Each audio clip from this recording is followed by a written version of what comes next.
Hi, I'm Nate, and I'm going to give you a hands-on demonstration of our dungeon Ruins and Ledges collection.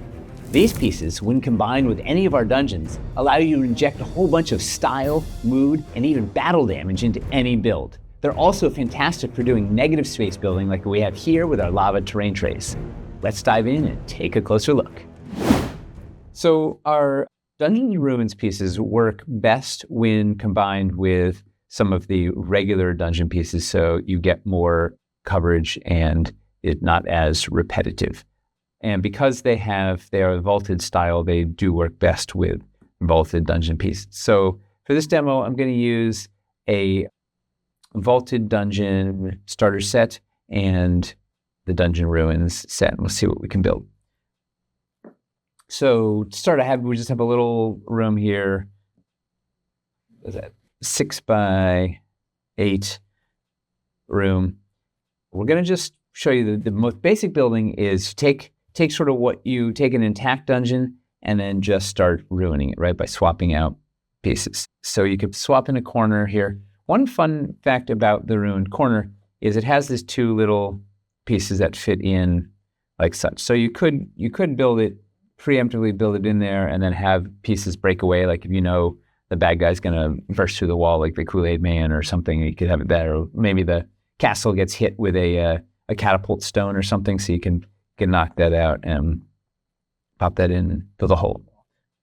So basically, that's generally what I will do is I kind of get an idea of what the structures look like, and then I start ruining certain areas. Because you could just, right, we could just put let's put every single ruins piece in the world here, right? We could just make everything into ruins, but it starts looking a little repetitive, and it also defeats a little bit of the purpose. Like you want some visual variety in terms of like a gameplay, right? If everything there's holes in all the walls, it's not as useful as if there's some solid sections and some sections that have holes. So now there's areas the players can explore or go through or get cover or whatnot. So let's take this. Let's get a little less ruiny here. So we're going to start with this guy. So I've just put one corner and then one of each of the ruined walls here, and this makes a really nice kind of ruined section. Maybe the rest of the room is intact, and this is the area the players are investigating, and there's like some explosion had gone off or something, or they have to go see what's wrong, and this is sort of the ruined remnants. Maybe let's put in a floor too, just to make it look as ruiny as possible. So what's fun with the floor is there's a pile of stone that's designed to fit. It clicks in. If I could find the little, it like clicks in really nice over there. So you can use it on the floor. You can use it without. It's really nice for hiding. You can hide like treasure under there because it's hollow, so you can like actually hide some bits under there and have players find stuff in the rubble. And of course, you can use the pile of rubble wherever you want. So let's put this first one in there. So we've kind of ruined out this section. Now there's something interesting. Maybe we could put some of the breakaway bits there, some more clutter. It's an easy way to sort of show difficult terrain or whatnot. And let's keep going further. So instead of just doing ruins, let's leave this intact. So we've got ruined here. We'll leave intact. We'll go over here. Let's put this as a ruined corner. But maybe I want to transition. So I'm going to use the little breakaway bit here, and I'm going to put that in.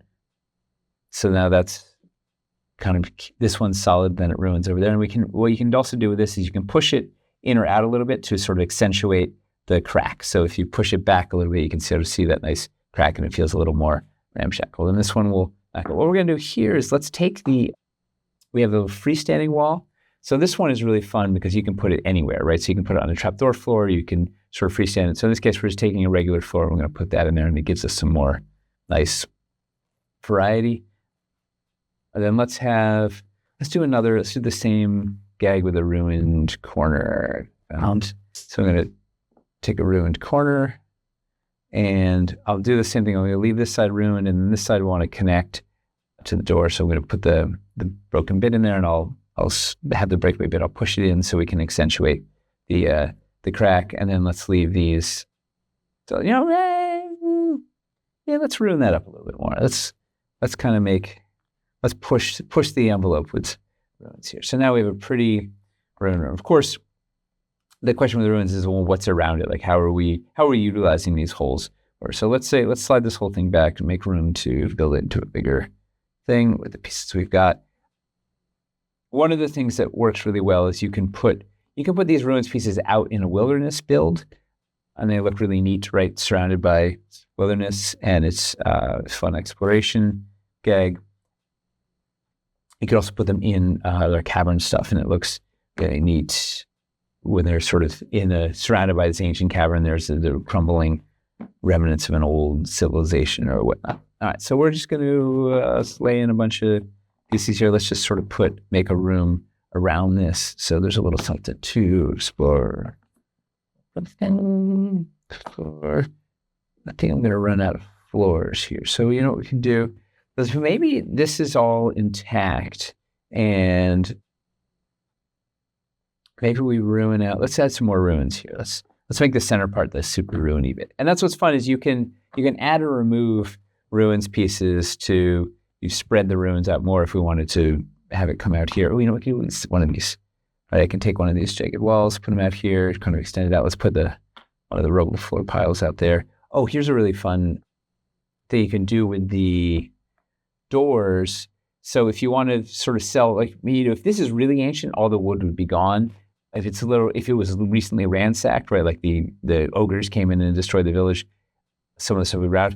I pop the door out of the door frame a lot of times, and then you can either just use the door frame empty, or you put the door down like it's been smashed down on the side. So now it really helps sell the recently ransacked when the door is off. And it's one of those sort of visual clues that players will pick up on. Maybe they don't necessarily see it immediately, but it feels like something got burst open. And you can also determine whether it was like attacked from the inside or outside. In this case, let's say the explosion was from the inside, so it's knocked down. Maybe if you had smashed in by ogres from the outside, you'd put the door on the inside.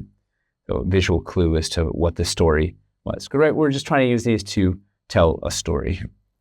So we're interested here. So maybe in this case, we have an intact outer area, a broken inner area. Maybe I should investigate, okay, there was some sort of mysterious magical explosion. What was it? And they can go in and they can poke around. Maybe you put a bunch of the rubble up in the middle and using the breakaway bits, whatever. Maybe they have to search through all the rubble, and you can move stuff around and find something there and whatnot. Or you could have a secret, maybe there's a cave that's connected here. You can build out a cavern and sort of exposed something hidden behind the wall that they never knew was there. Right. But fundamentally, you're just taking the ruins pieces anywhere you want. We could add some more ruins here. Take your regular pieces out, throw some ruins pieces in, and you can sort of get as ruined as you want until you run out of pieces. And they flow pretty well back and forth with the intact pieces. Like one of the most pleasing things to do is have the intact side up against an intact side, but you can also do, like in this case, you can just put the ruined side up against the intact side, and it works pretty well. And when in doubt, you can always just mask things with chunks of ruin, right? Just chunks of rubble. Just throw some rubble in there and you got a thing. Let's put some more rubbly floors and boom. All right, so that's pretty much how the ruins work. It's just to taste. Pop them in and go. Let's look at the ledges next. All right, so let's look at how the ledges system works. These pieces work very well when paired with regular floors or walls, any sort of the dungeon pieces. So in this case, I have one dungeon floors pack mixed in with one, ruined dungeon floors ledges and ruined dungeon floors angled ledges. And they're on top of two water terrain trays. So you can get the kind of negative space effect. So generally, you're going to be using these pieces with the negative space build. Negative space is where we have something that's underneath the build. The area where the tiles aren't exposed is that negative space exposes whatever's beneath. So you can put water or acid or lava or a battle mat or anything down below. Negative space building lets you cover a lot of ground, lets you have some really neat pops of color. It's a technique we use in building a whole bunch because it's very useful for a lot of things. And these pieces are key to it. So the ledges pieces are all double-sided. So you have more versatility in the same piece. So you can choose, so you don't have to repeat the same piece over and over again. Sometimes you'll end up with 2 or 3 straights in a row, so you can alternate them. So it gives you some options. their side. There's usually a dead side on the back. And there's also a magnet embedded inside. It doesn't have super firm grip because it's embedded inside, but it does give you a little grip so they don't drift around willy-nilly on the terrain trace. So fundamentally, to build with these pieces, you're just going to generally either put down some plain floors, right? So I just have 3 2x2 floors here and then dress them up with the ledges, or you can figure out your perimeter with ledges first and then backfill it with floors. And generally you're going to kind of make a line and kind of follow it and make something that's sort of visually interesting and figure out how much negative space you want to expose.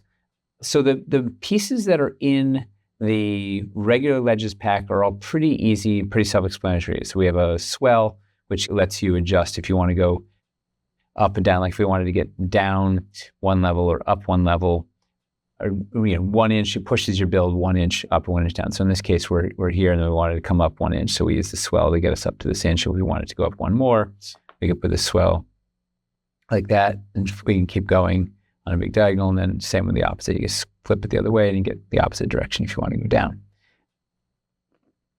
The straights are pretty obvious, the big convexes, and then we have the concave. We also have a couple little fiddly bits in there. There's the little tiny convex, which does the same thing, which is only 1 inch. And it also is kind of like a little diagonal, so it runs really nicely off of the swell. And then it's often paired with, there's a little 1 inch, it's 1 inch long and has the broken end there. And there's also the jumpy stone, which is a really fun one you can use. This is if I often want to give, right, if you're doing some sort of terrible thing, it's an endless and bottomless chasm, or it's a river of lava or acid, or some terrible thing. It's fast flowing water with piranhas that the players don't want to land there. You want to get them a way across, sometimes multiple ways across. So I love jumpy stones, lets you just sort of build whatever you've got. You can kind of figure out, it gives you easy way to put some paths across. It fits a mini on there really nicely. And they're also good if you run out of ledges. So in this case, I didn't have enough ledges to have jagged edges here. So you can also just they have like a flat side. You can throw them up against an area that's flat to kind of break it up. And once again, have that sort of that ruined feel, something like that. So those pieces are pretty easy to build with. And you just kind of build a line and go. The angled ledges are a little trickier. So we've got 2 main pieces in there. So there's a long angled ledge. It looks like this, same thing, double-sided, dead side in the back. And there's the short angled ledge. It's like that. And they're called angled because they have a 45-degree angle on here. So the way that works is there's basically 3 things you can do.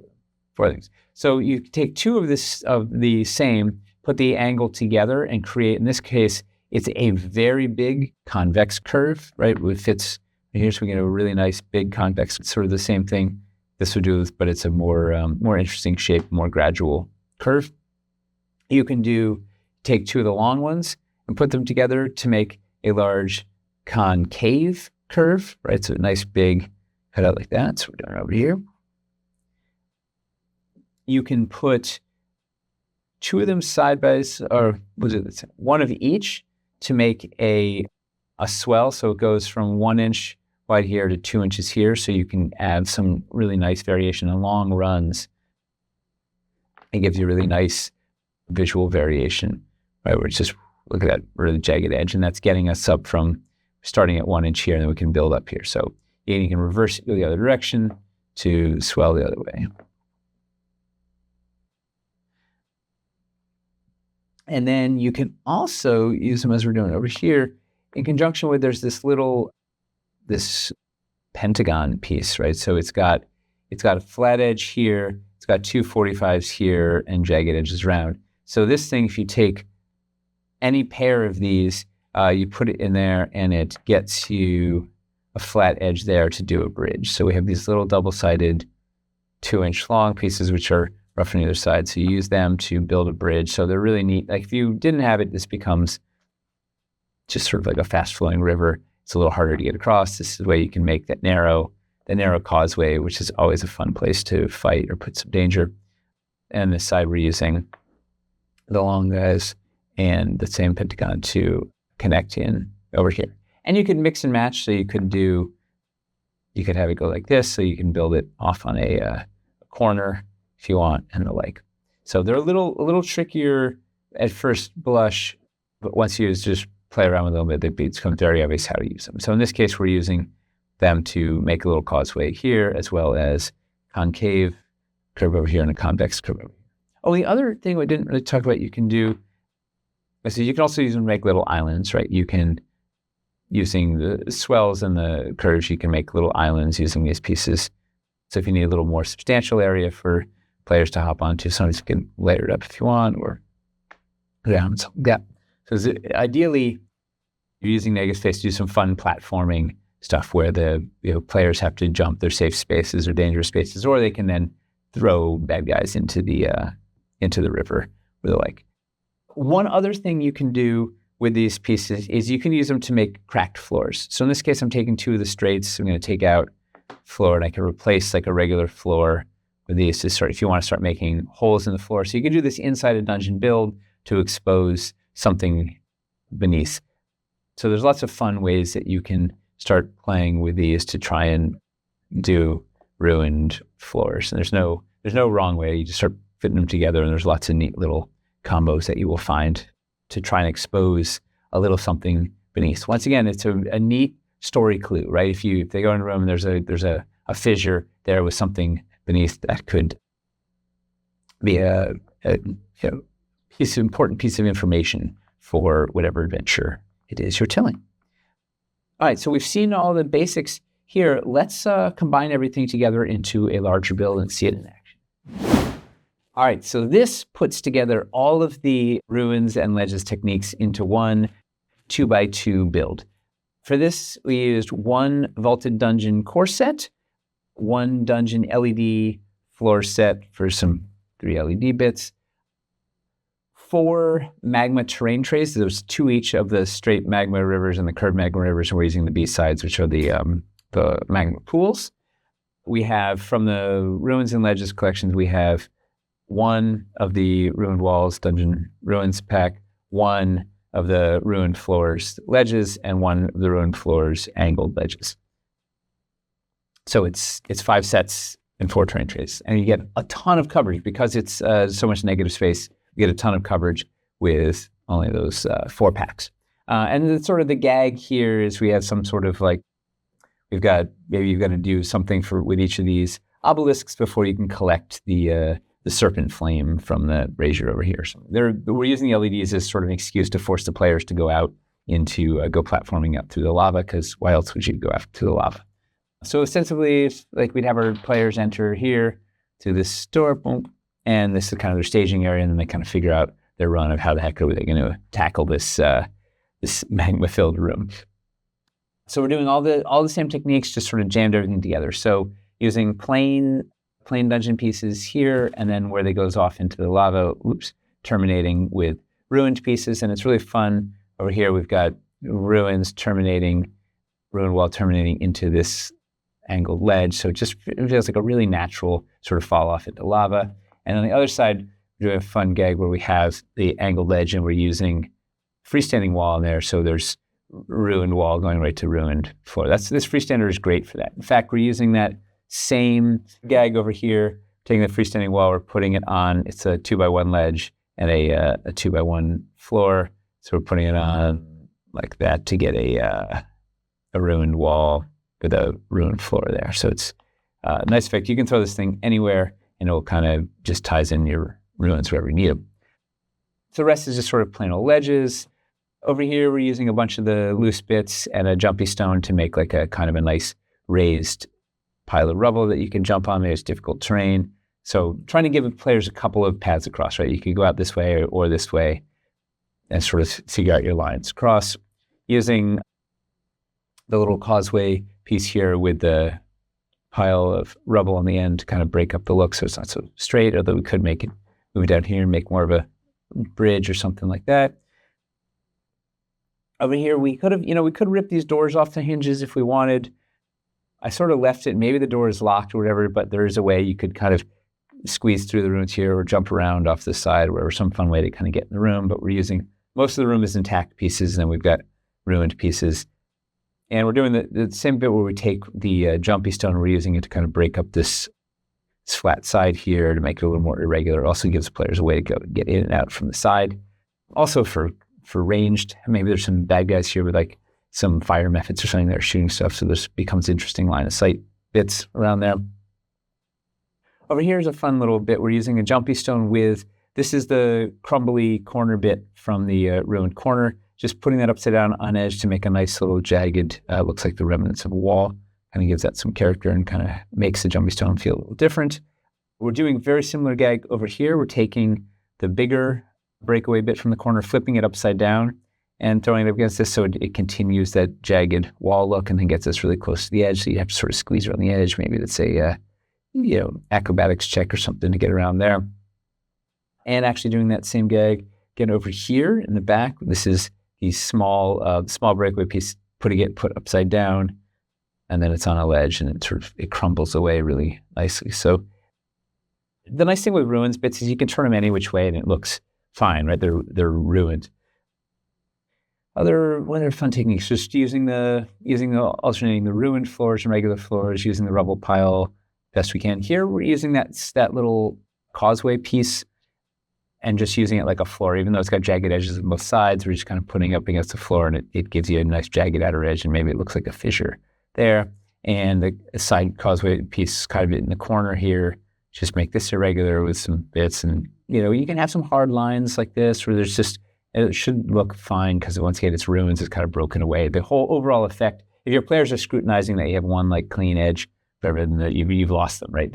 They've lost the fact that they just got this awesome magma build. And sort of finally, what are the fun bits we're using? Back here, we're using the long, it's a 4x1 dungeon floor with a couple of the ledges to make another narrow area, fun choke point to have some combat with. And that's about it. We're using all those same bits. So we started, kind of sketched out the rooms with some solid pieces, throw in ruins where we liked, made some irregular edges, and tried to have a couple of different paths, right? Maybe we move this jumpy stone over here or something. So there's a couple of different ways to come at each thing. Lots of interesting line of sight blocking. And it's a fun little area to do a cool combat encounter with. Hopefully this build sparks your imagination and shows you some of the ways you can use these ruins pieces. And those are the basics of our dungeon ruins and ledges. Hopefully this will inspire you in how you can inject them into your own builds. For other tips and tricks, check out our Dungeons playlist. And if you enjoyed this video, please give it a like and think about subscribing so you don't miss out on any of our other Dwarven Forge content. Thank you so much for watching. We really appreciate it. And now, it's back to the anvil.